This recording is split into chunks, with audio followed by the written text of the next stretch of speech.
हाम्रो गाउँको मकै मकै मकै मकै है 2 साल भइसक्यो मकै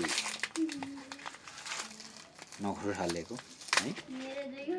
तर यो 2 साल बस्दा पनि मकै यति राम्रो यति उ चाहिँ देखिएको छ नि है, यति रगरग यति ब्युटिफुल है, यति उ चाहिँ यो मकै भुटेर खाँदाखेरि पनि एकदम दामी छ हैन। अनि सबै थोक गर्न पनि दामी छ है। ल guys welcome to the my channel है। अब सबैलाई थाहा छँदैछ भेरी लङ टाइम पछाडि हैन मैले चाहिँ आफ्नो च्यानलमा भिडियो बनाउनलाई फेरि पनि सुरुवात गरेको छु। अब यो गाउँघरतिर अब के को भिडियो बनाउनु हैन, यस्तै अर्गानिक यस्तै मकै सकै खोसेलेको बारीसारी खनेको है, यस्तै अब हुन्छ नि एउटा काम गरेको हैन देखाउँदै मैले चाहिँ अगाडि बढाउने कोसिस गरेँ।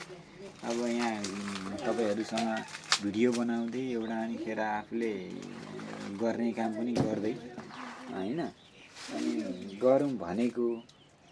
अनि यस्तै बेलादेखि सुरु गरौँ कि भन्ने योजना पहिला पनि धेरै बनाएँ भिडियोहरू त, तर ती भिडियोहरू काम नलाग्ने भए, रिच गएन धेरै हैन, धेरै माझ पुगेन। अब बनाउने भिडियोहरूले धेरै माझ पुग्छ कि भन्ने आशावादी हैन पुरा। भोगटेले भने जस्तै निश्चित छ चुनाव जित्ने निश्चित छ भने जस्तै मेरो पनि रिच आउने निश्चितै छ, निश्चितै छ हैन।